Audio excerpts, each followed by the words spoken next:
Hello అందరికీ welcome to హరిత talks. ఈరోజు మనం వినబోయే కథ తండ్రి కొడుకు. తండ్రి కొడుకు పార్ట్ 1 అనేది మన పేజ్లో అప్లోడ్ చేశామండి. ఈ స్టోరీ వినే ముందు ఒకసారి ఛానల్ని విజిట్ చేసి ఆ స్టోరీ కూడా విని ఈ స్టోరీ వింటే కంటిన్యూషన్ అనేది ఉంటుంది.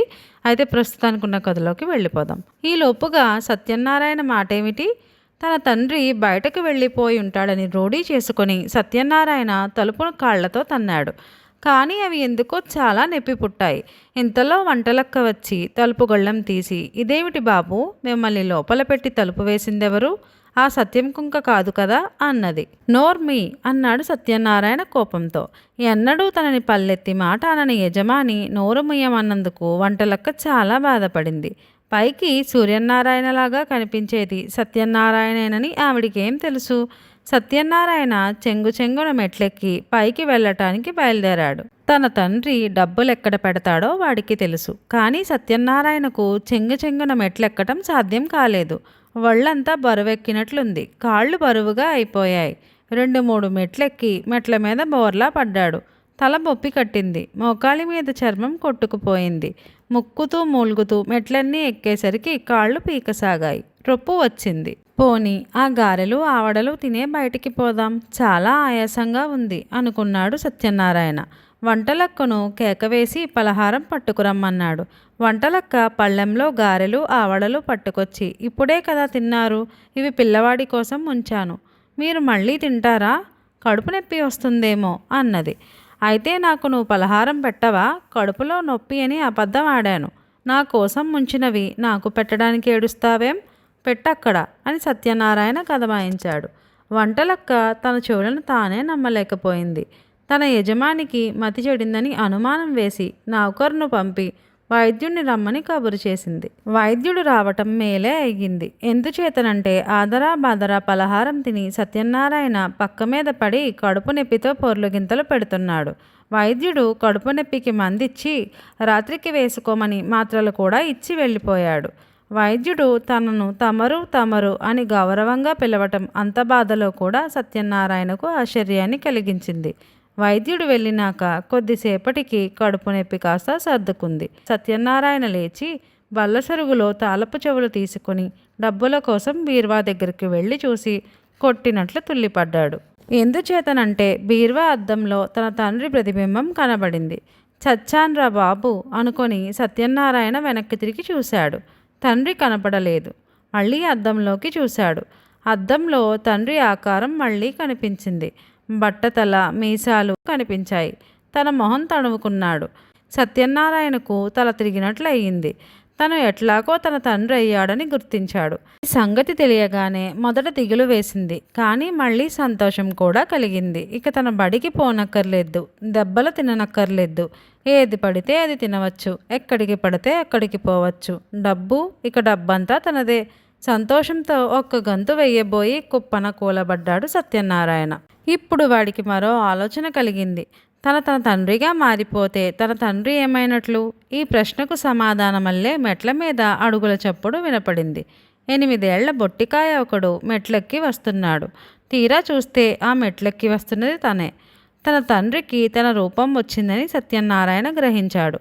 తండ్రికి మంచి పాఠం నేర్పిద్దాం అనుకున్నాడు. బీర్వా తాళపు చెవులు జేబీలో దాచేశాడు. సూరయ్య పైకి వచ్చి తన ప్రతిబింబంలా నిలబడి ఉన్న కొడుకుని చూసి నవ్వసాగాడు. సత్యనారాయణకు మాత్రం నవ్వు రాలేదు, భయం వేసింది. మనం ఇట్లా ఎందుకైనామో నీకేమైనా తెలుసునా అన్నాడు సూరయ్య. సత్యనారాయణ మొహం చిట్లిస్తూ నాకు తెలియదు అన్నాడు.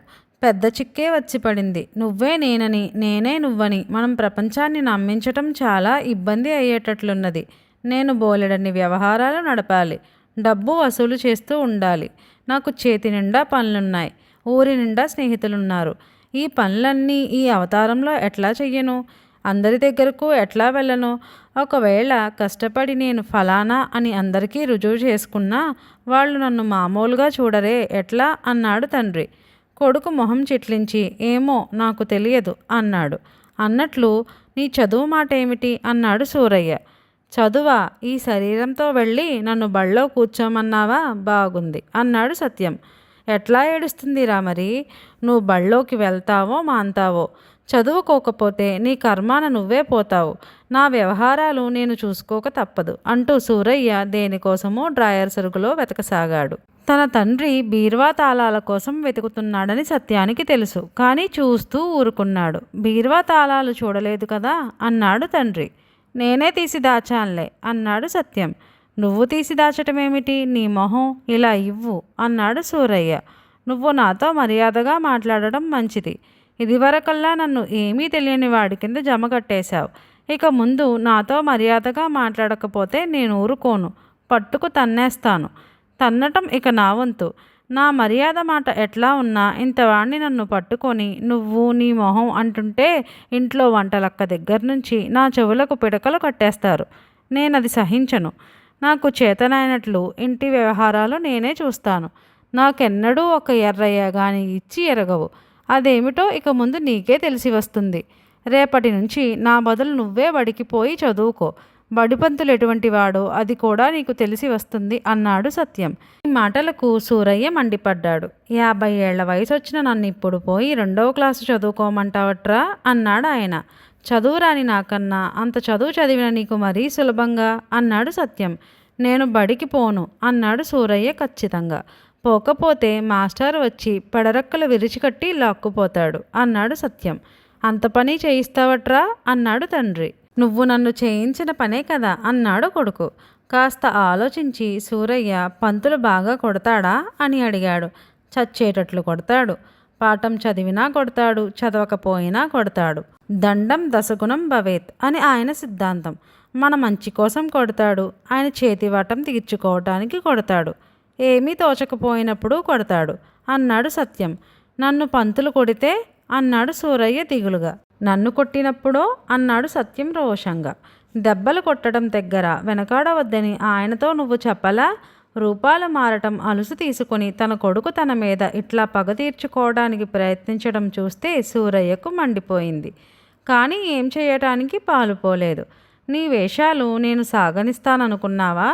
నేనెవరో నువ్వెవరో ఇప్పుడే అందరికీ చెప్పేస్తాను.